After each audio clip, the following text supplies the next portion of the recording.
가족을 위한 조언입니다. 남편은 아내를 어떻게 대해야 되고, 아내는 남편을 어떻게 대해야 되고, 또 자녀들을 어떻게 양육해야 되고, 이런 내용입니다. 세 가지를 오늘 좀 보기 원하는데, 첫 번째는 이런 제목이에요. 한번 같이 읽어볼까요? 시작. 적법한 여인을 사모하라. 네. 남자 중심의 말이지만, 또 반대로 얘기하면 요즘은 적법한 남성을 사모하라. 이렇게 되겠죠? 가족을 위한 이 조언 중에서 결혼이라는 테두리 안에서의 남녀 관계를 성경은 중요시 여깁니다.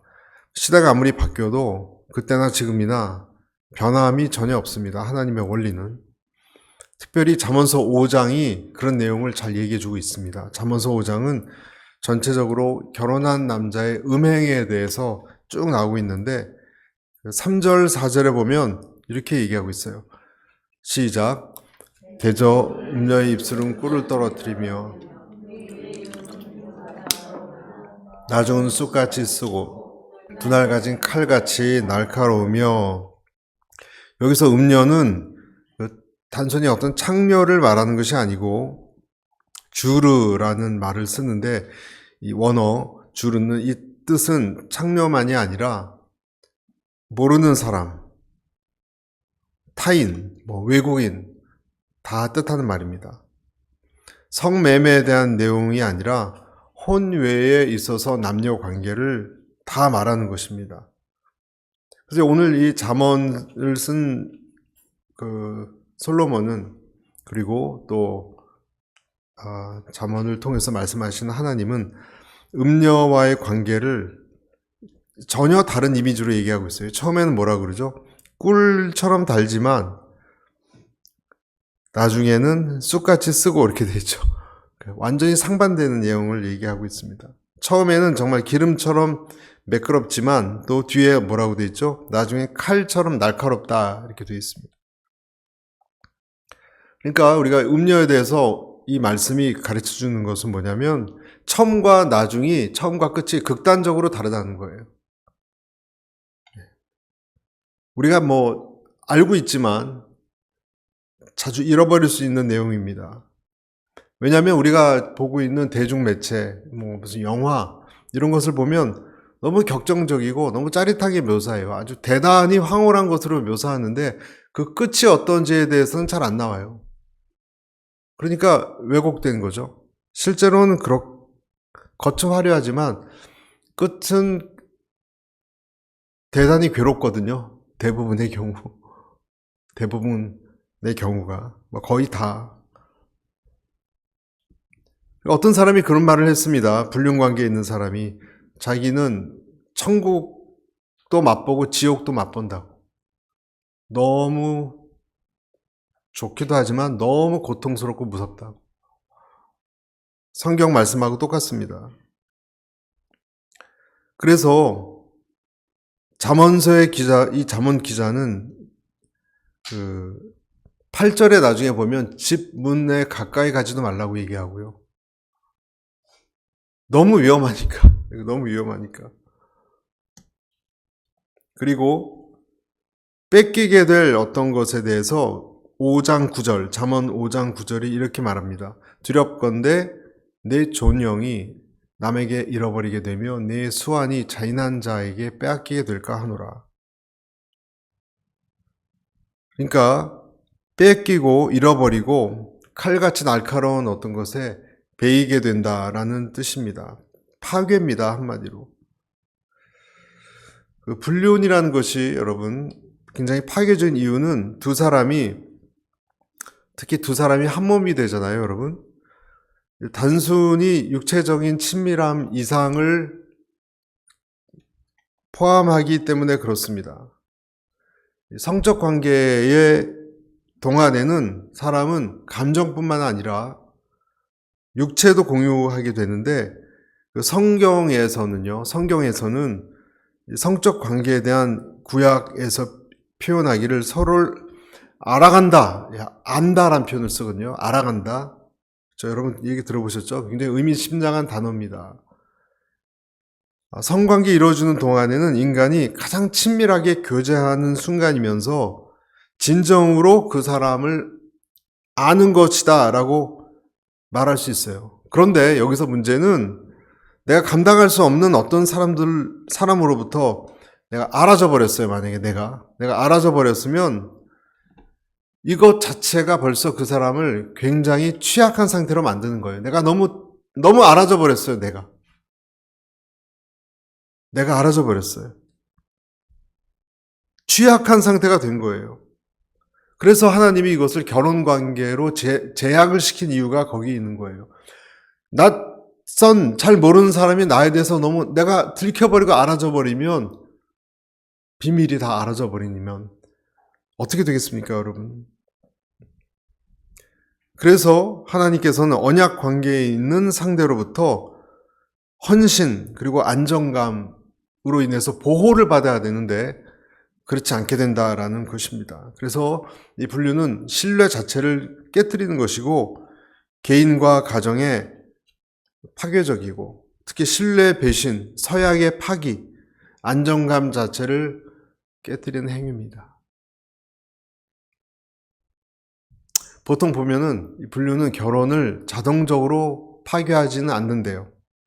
연구에 의하면 외도를 경험한 부부의 60% 내지 75%가 함께 지낸다고 합니다. 함께 지낸다고 합니다. 외도한 사람의 65에서 70%가. 그런데 이것이 관계가 반드시 회복됐다라는 뜻은 아닙니다. 이 사람들이 이렇게 지낸 이유는 행복해서가 아니고 이혼이라는 대안이 너무 두려워서 그냥 함께 지내는 거예요. 그러니까 관계 자체는 깨진 거예요, 이미. 그러니까 친밀함은 사라진 거예요. 남자의 경우에 방금 읽어봤지만 아내 외에 다른 여인을 가까이 하는 사람은 존영을 잃어버리게 된다 그랬습니다. 아까 읽었듯이. 내 존영이 잃어버리게 되며 5장 9절에 존영은 뭐냐면 영광, 빛남, 영예, 위엄 이런 것을 말하는데 성적으로 부도덕한 사람은 이것을 잃어버린다는 거예요. 근데 여기에는 정신적인 그 사람에 대한 어떤 존귀 여기고 존경하는 그런 것이 없어질 뿐만 아니라 수한도 뺏어갑니다. 수한. 존영에는 수한도 포함되어 있습니다. 수한은 해, 년이란 뜻으로서 사람의 생명력을 말합니다. 생명력. 그러니까 힘. 다시 말해서 오래 살지 못한다는 거예요. 하나님께서 그를 오래 살지 못하게 한다는 뜻입니다. 뒤에 계속 가면 5장 10절에도 음행한 사람들은 재물을 타인에게 빼앗기고 그 수고가 다른 사람에게 돌아갈 것이다 라고 말합니다. 그리고 11절, 12, 13절에는 5장에 나이가 들면서 육체가 쇠약했을 때, 쇠폐했을 때, 그러니까 늙었을 때 내가 왜 그때 그 훈계를 듣지 않았을까 하고 후회를 한다는 거예요. 여러분 그런 사람들 많죠? 잘못된 선택을 해서 자기 아내에게 평생통으로 존경 못 받습니다. 남자의 경우 존경 못 받고 자녀들로부터 존경 못 받고 결국은 그것 때문에 고통스럽고 아주 어두운 얼굴로 살아간 사람이 많고요. 그러다가 바람피다가 밖으로 나야 돌다가 나중에 뒤늦게 다 몸 병들고 중병 들어서 발견하고 그런데도 잘 돌보고 싶어 하지도 않아요. 부인은. 가정을 깨트린 사람이니까. 존영이 사라진 것입니다. 그래서 잠언서 5장 15절에 너는 내 우물에서 물을 마시며 내 샘에서 흐르는 물을 마시라. 이런 말씀을 하는 겁니다. 하나님께서 적법한 여인을 사모하라. 요즘은 적법한 남자를 사모하라. 요즘은 남녀 똑같이 얘기해야 되니까. 남자뿐만이 아니라 여성이 바람피는 사람도 참 많죠? 우리나라도 뭐 예외가 아닙니다. 더 나아가서 우리 자녀들은 어떻게 할까? 여러분, 남녀 관계에 대해서 하나님은 결혼하지 않은 사람들에 대해서는 어떻게 할까? 지금 결혼한 사람에 대해서인데 우리 자녀들은 여기에 대한 기준이 뭐 어디 있느냐 이렇게 얘기하는 경우가 많아요. 여러분 뭐라고 답하시겠어요? 남편과 아내가 성경은, 하나님은 하나님이 허락한 유일한 형태의 성적 관계입니다. 그러면 결혼 전에는 그런 것이 함부로 해도 괜찮은 것인가? 고린도전서 7장 2절에 따르면은 결혼 전에 성적 관계도 부도덕하다라고 말씀합니다. 음행을 피하기 위하여 남자마다 자기 아내를 두고 여자마다 자기 남편을 두라. 그렇게 돼 있거든요. 그러니까 음행이라는 거예요. 결혼하기 전에 남녀가 그런 거 쉽게 생각하는 것은 하나님은 음행으로 본다는 거예요.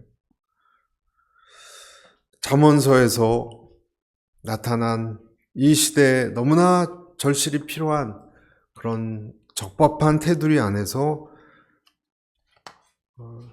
여인을 사모하고 남편을 사모하고 하는 말씀, 여러분 우리가 귀를 기울여야 합니다. 두 번째는 잠언서의 가정에 대해서 무엇을 말하는가? 같이 읽겠습니다. 시작. 가족 간의 화목함을 이루라. 네. 예나 지금이나 가족 안에 화목 이루는 것이 중요하다고 얘기하는 겁니다. 중요하지 않고 또 이것이 많이 문제가 되지 않았으면 이런 말씀도 잘 안 나왔겠죠. 잠언서 17장 1절 마른 떡 한 조각만 있고도 화목하는 것이 제 육이 집에 가득하고도 다투는 것보다 나으니라.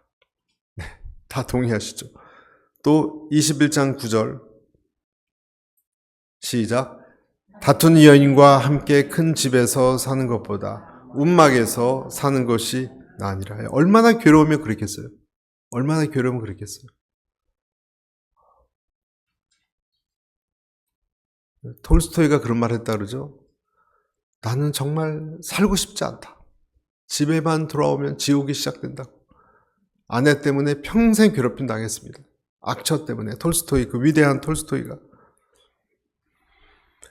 잠언은 마른 떡 한 조각과 제육은 많은 고기를 말하는 것인데 딱 대조시킵니다. 마른 떡 한 조각은 경제적으로 어렵다는 것인데 가난한 게 낫다는 것이죠.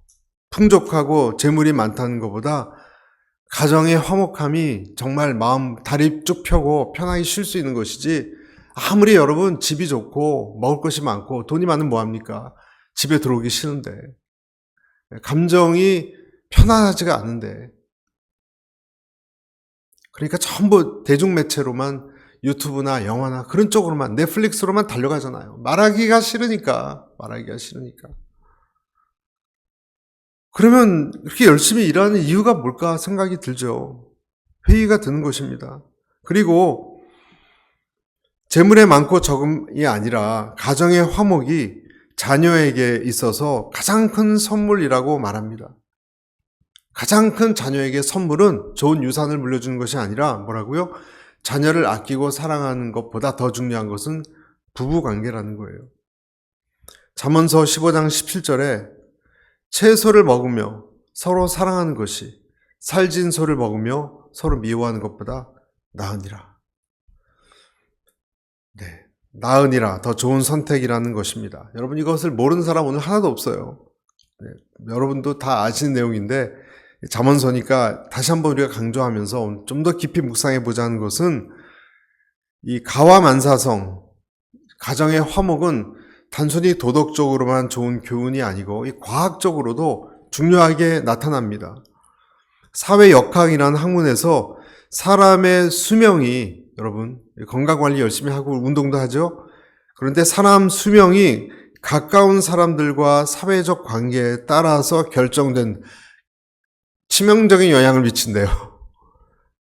여러분, 가까운 사람과의 내 정서적 교감이 여러분이 건강관리를 어떻게 하시는지 우리는 모르지만 개인적으로 중요한 영향을 미친대요. 부모가 싸우고 이혼하면 아이들 수명도 4년이 단축되고 4년이 전염병, 질병에 저항하는 면역력이 약화된다고 합니다. 아이들이 사교성이 떨어지고 공격적이 되고 또래에게 거절당하기 쉽고 또 우울증이나 여러 가지 인격 장애가 생길 확률이 높아진다고 합니다.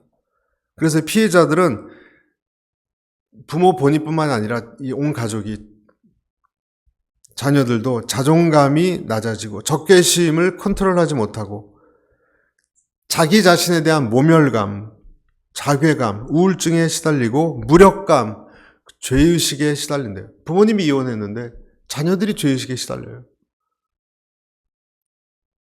부부관계가 아이 성격의 50% 이상을 영향력을 행사한다는 거예요. 어떤 목사님이 사소한 문제로 부부싸움을 했어요. 목사님이. 그래서 딸 아이가 3살이었는데 빤히 쳐다보고 있던 딸 아이가 부부싸움하고 있는 자기 자신하고 아내를 보고 앉으라고 이렇게 하더래요. 앉으라고. 그랬더니 세 딸 아이가 시키는 대로 앉았어요. 그랬더니 이 딸 아이가 목사님 부부하고 이렇게 어깨동무를 하고 세 사람 머리를 가운데로 이렇게 모은 다음에 한마디 하더래요. 우리 좀 사이 좀 좋게 지내자. 싸우지 말고 사이 좀 좋게 지내자고 하더라는, 참다 못한 아이가 그런 말을 했다는 얘기가 있습니다. 화목한 가정이 건강에 좋은 이유 6가지를 미국 허핑턴 포스트에서 소개했는데, 가족이 화목하게 식사를 하면, 화목하게 식사만 해도 아동 또는 청소년이 과체중이 줄어들고, 청소년의 경우에는 담배나 마약을 시도하는 사례가 줄어들었대요. 그리고 어린이들은 언어 능력이 발달되고, 형제 자매가 있으면 더 낙관적이 되고 스트레스도 덜 받고, 스트레스가 있어도 극복하는 그 극복 능력도 더 좋아진다고 합니다. 특별히 아버지와 유대감을 가진 자녀들은 수업을 들으면서 학교에서 과외활동 이런 데에서 평균보다 훨씬 높은 점수를 통계적으로 받는데요. 조사를 했더니. 부부가 행복하면 병도 빨리 낫는다고 합니다. 그래서 원만한 좋은 관계가 아니라 갖지 못한 부부는 병이 많대요. 원만한 부부 관계보다 40% 질병이 회복되는 속도도 40% 느린 것으로 나타났다고 합니다. 반대로 엄마의 따뜻한 보살핌 받은 어린이들은 일생 동안 면역력이 훨씬 강한 것으로, 체질이 바뀐다는 거예요. 그래서 얼마나 놀라운지 모르겠어요. 내 아이를 위한 사랑의 기술 감정 코치, 이런 책이 있습니다, 여러분. 내 아이를 위한 사랑의 기술 감정 코치, 존 가트만이라는 분이 지었는데, 이분이 가정관계의 문제의 근본이 사람들이 보통 이혼하고 이 감정 상하고 하는 이유가 성격 차이 이런 것이라고 생각하는데, 말에 있대요. 말. 이혼하는 가장 큰 이유가 어디 있냐?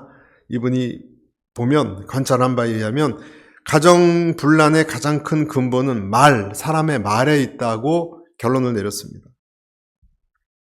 이혼한 사람의 가장 큰 이혼 사유가 성격 차이 때문이 아닌 부부 싸움의 방식에 있다는 결론을 내렸다는 거예요. 여러분, 싸우는 것을, 안 싸울 수는 없는데 싸우는 것을 잘 못했다라는 것입니다.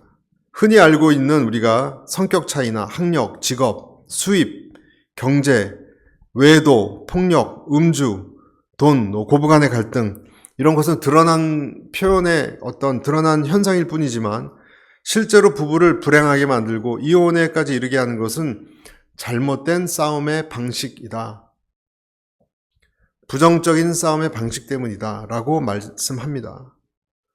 가정을 불행하게 하는 말은 그러면 뭘까? 이런 거예요. 비난, 특히 경멸, 방어, 담쌓기. 구분을 하자면 이 4가지로 구분을 했습니다. 부부가 어떻게 말하는지를 보면, 이 사람이 가트만에 의하면 부부가 어떻게 말하는지를 보면 91% 이상 앞으로 이 부부가 어떻게 될지를 예측할 수 있대요. 두 사람이 말하는 것만 봐도. 이렇게 싸우면 이혼하고 가정이 화목해지지 못한답니다. 당신이 항상 그렇지 뭐. 많이 들어본 말씀 같지 않아요? 항상 그렇지 뭐. 맨날 그런 식이고, 술이나 마시고 들어오고, 결혼기념일이라고 한 번이라도 챙겨줬어. 이런 비난의 말. 절대로 동안 잘못된 것을 뭉뚱그려서 비난하지 말라 그래요. 그러면 상대방도 똑같이 나온답니다. 이게 당신이 그런 거지 내 탓이냐고. 네, 당신 탓이. 다 우리들 얘기 같죠, 여러분? 네, 제 얘기 같기도 해요. 왜 나만 잘못했다 그래? 아, 이거 너무 제 얘기 같아가지고 안 되겠네. 왜 나만 잘못했다 그래? 그러는 넌 뭘 잘했는데? 이렇게 방해한다는 거예요. 방어를 한다는 거예요. 그러니까 탁 지적받으면 아멘, 미안해요. 이렇게 못해요, 절대. 아, 당신은 그때 왜 그랬냐고 이렇게 하거든요. 네. 그렇게 한다는 거예요. 자존심 싸움을 한다는 거예요. 그러다가 이제 거기까지는 좋아요. 그러다가 이분에 의하면 그 다음으로 넘어간대요. 좀 심한 말을 한다는 거예요. 주제 파악이나 하시지. 주제 파악이나 하시지. 좀 더 제너럴해졌죠. 제너럴. 그러면 또 반대로 그 꼴에 잘난 척 하기는. 이제 어디로 넘어갑니까? 이제 경멸로 넘어가죠, 여러분. 경멸로 넘어간다는 거예요. 여러분, 싸울 때 그 주제를 넘어서서 경멸로 넘어갈 때 위험해진답니다. 깊이 새겨들어야 될 내용입니다. 훨씬 상대를 조롱하는 것 있죠. 싸울 때 비웃고 하는 것은 훨씬 나쁜 영향을 준답니다. 그래서 이분이 91%를 알아맞추는 거예요. 부부가 싸움하는 것을 보면 요즘 오은영 씨인가요? 결혼은 지옥이다. 맞나요? 결혼은 지옥이다? 모르겠는데. 가끔 보세요, 여러분. 굉장히 도움이 될 만한 내용이 많이 나옵니다. 오은영 씨 상담가가 하는 프로그램인데, 이렇게 그 얼굴 표정과 말투를 보면 그분도 그런 얘기 했어요. 안 돼요. 오래 못 갈 거라고. 여러분, 일단 부부관계에서 상대방을 경멸하잖아요. 그럼 끝이에요, 사실. 무슨 소망이 있겠어요? 이미 경멸 단계에 들어섰는데. 멸시받으면 끝나는 겁니다, 여러분. 인간관계는 그냥 끝입니다. 그래서 그 단계로 넘어가는 말을 너무 쉽게 하는데 이 가트만도 그 얘기를 하는 거예요. 훨씬 나쁜 영향을 주는 거예요. 그 다음에 또 더 심각한 것이 있습니다. 그 다음에 진행되는 것이 비난이 시작되면 떠들어라 그러고 자리를 뜬대요. 담쌓기가 위험한 것이 이 적대적 감정이 풀어지지 않은 채로 불신이 계속 깊어가고 오해가 계속 깊어가고 이 불길한 생각이 계속 깊어갑니다, 여러분. 말을 안 하고 떨어져서 오래 지나면. 네, 여러분들은 그런 생각을 하신 적이 없으니까 잘 이해를 못 하시겠지만 많은 분들이 그렇게 된다고 합니다. 불신이 깊어져 가고 경멸이 심해져 가면 제가 보기에도 그 부분은 가망성이 별로 없는 것 같습니다. 존중감이 사라지면 어렵습니다, 여러분. 그래서 말에 있다 그랬기 때문에 의견이 차이가 날 수밖에 없지 않습니까, 여러분? 전혀 다른 문화권에 살아온 두 사람인데 어떻게 하느냐? 우리가 잘 아는 거예요. I 전달법, 나 전달법으로 이야기해야 되는 거예요. 비난하는 것을 해독할 수 있는 유일한 방법, 그것은 뭐냐?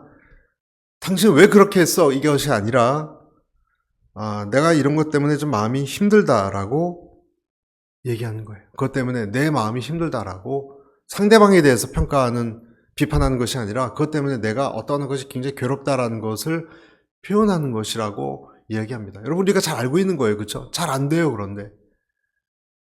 그런데 이것이 해결 방법이라고 말합니다. 그러면 더 커지지 않는다는 거예요. 그러면 그 얘기를 들으면 상대방은 그 사실을 부분적으로, 다는 아니에요. 부분적으로 인정하면서 예를 들어 집이 왜 이 돼지우리 같이 이게 당신 하루 종일 집에서 뒹굴면서 뭐 하고 있었어? 막 이런다고 쳐보세요. 요즘 그렇게 말하는 남편은 절대 없겠지만.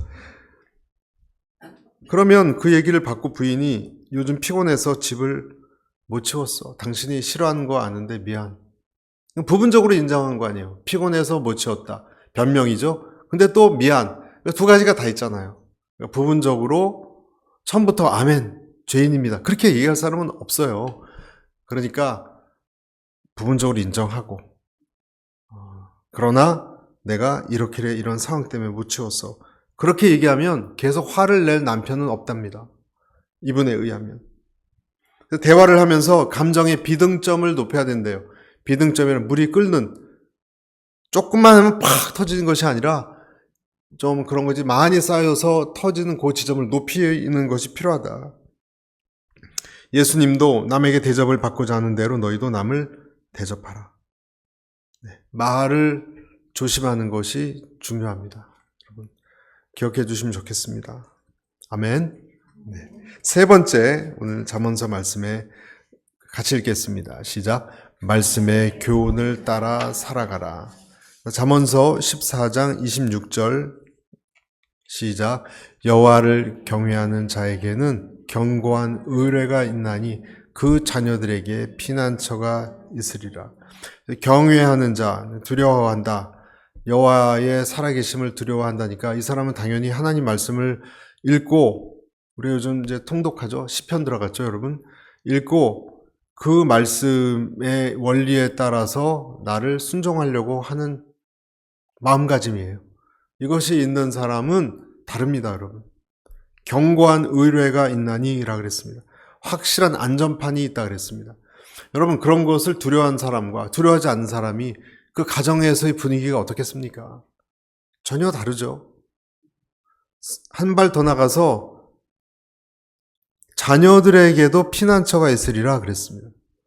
그러니까 그 사람이 하나님을 두려워하면 나뿐만이 아니라 자녀들에게도 견고한 피난처가 생긴다는 거예요. 주님의 말씀을, 원칙을 중요시 여기는 가정은, 그 부모부터. 그럼 요새가 된다는 거예요. 자녀들에게 줄 수 있는 최고의 선물 아닙니까, 여러분? 네? 생각해보면 돈이야 너무 많이 줘도 아이가 스포일 되니까 염려되고, 안 주면은 또 마음 아프고. 그러니까 좋은 선물이 아니에요, 돈은. 적당히만 주면 되는데, 요새를 줘야 되는데, 요새는 내가 하나님을 두려워하는 어떤 그 모습을 자녀가 나를 봤을 때 그 아이에게 생긴다는 거예요. 확실한 보험이에요. 그리고 그 중에는 아까도 말씀드렸듯이 남편은 아내를 지극히 사랑하는 것. 아버지가 자녀들에게 보여야 될 정말 중요한 것은 자기의 아내, 자녀들의 어머니를 진심으로 사랑하는 것이라고 합니다. 아까 말씀드렸듯이 잠언 5장 15절. 너는 내 샘물에서 물을 마시고 내 우물에서 흐르는 물만 마셔라.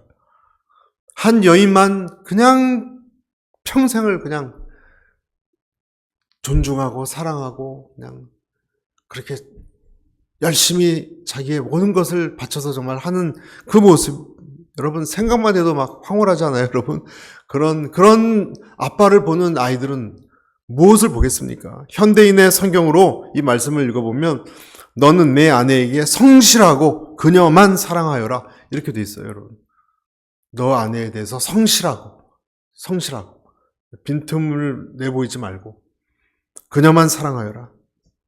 그러니까 전문가들이 말하는 것입니다. 자녀를 잘 키우고 싶다면 부모 자녀 관계에 애쓰는 것이 아니라 부부 관계를 힘쓰라는 거예요. 부부 관계가 먼저라는 거예요. 그때 자녀들에게 정서적인 안정감이 안착이 되고 자아 존중감이 심겨진다는 거예요. 그러니까 하나님의 말씀에 따라서 내 아내를 사랑하고 남편을 존중하고 사모하면 자녀에게 자아 존중감이 안착이 되고 남을 사랑하고 또 사랑받을 수 있는 능력이 키워진다는 것입니다. 그러니까 한 몸이 된다 부부가, 이 명령은요 최우선의 명령이에요. 여러분, 그 주수일 장로님이 하시는 하나님의 가정훈련학교라는 것이 오늘의 교회에 있죠. 그렇죠? 진세골이라는 곳에서 저도 가본 적이 있고, 특히 저희 부모님이 가셔서 은혜를 너무 많이 받으셨어요. 근데 그 주수일 장로님이 그 부부관계 설명하실 때 이런 얘기를 하세요. 부모는 원자핵의 중심이래요, 여러분. 부모가 뭐라고요? 원자핵. 원자핵에는 뭐가 있죠? 양자와 중성자가 있습니다. 그 두 개이 딱 붙어 있습니다, 여러분. 자녀는 뭐냐? 전자랍니다, 전자. 전자는 뭐예요? 원자핵을 중심으로 삥삥 돌고 있어요. 물질을 보면. 그러니까 부모의 관계는 하나님이 그런 원리로 만드셨는데, 그 양성자와 중성자로 딱 정체성을 세우고 있고, 조화와 안정. 그때 전자가 일정한 거리를 두고 이렇게 도는데요. 만약에 이 핵심이 불안해져서 삐끗나면요, 전자가 튀어나간대요. 물질 관계도 그렇잖아요, 여러분. 똑같답니다, 여러분. 그 물질의 관계와 이 가정에서의 관계 원리하고 똑같답니다. 전자는 양성자와 중성자의 관계에 따라서 불안해하고 불안정해하고 궤도를 이탈하고 이탈하지 않고가 결정된다요. 얼마나 놀라운 원리인지 모르겠습니다.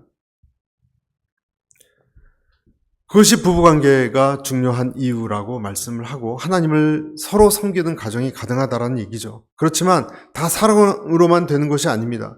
때로는 성경에 보면 자녀를 양육하는 데 있어서 좀 과격하다 싶을 정도로 심한 표현들이 있어요. 잠언서 23장 13절 이렇게 돼 있죠. 아이를 훈계하지 아니하려고 하지 말라.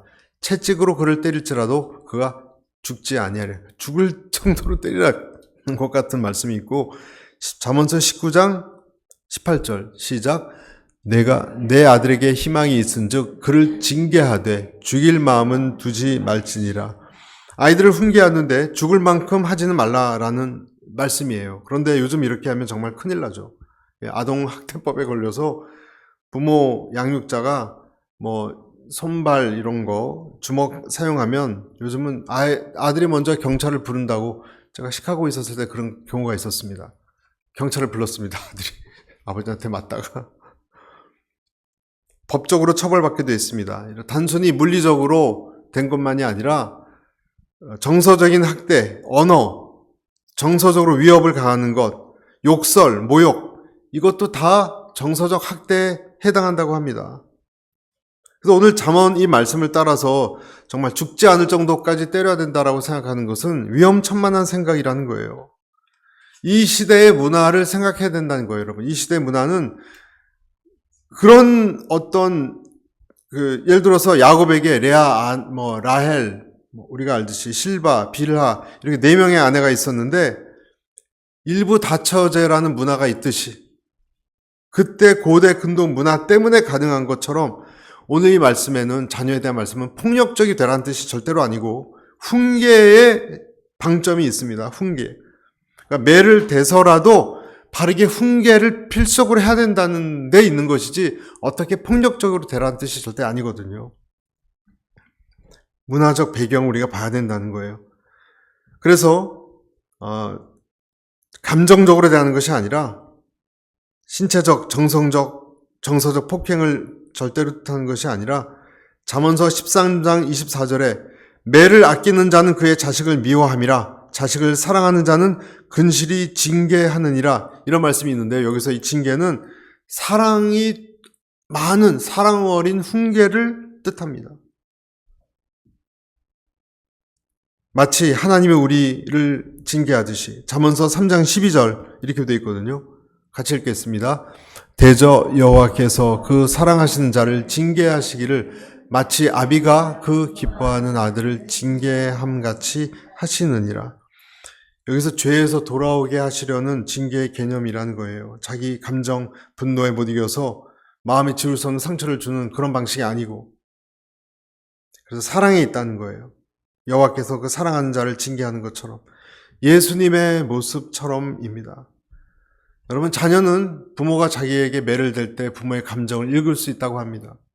정말 단순히 분노와 감정 때문에 저러는 것인지 아니면 정말 사랑에서 나오는 매인지, 사랑에서 나오는 매만이 그 아이의 마음을 움직이고 가정을 세우는 것이죠.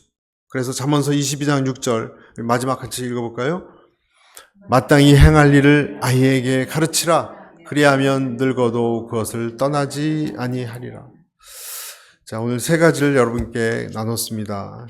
적법한 테두리 내에서 배우자가 서로 사랑해야 된다는 것과 또 가족 안에 화목함을 이루라는 것, 말씀의 교훈에 따라서 살아가고 그에 따라 자녀를 훈계하라는 것,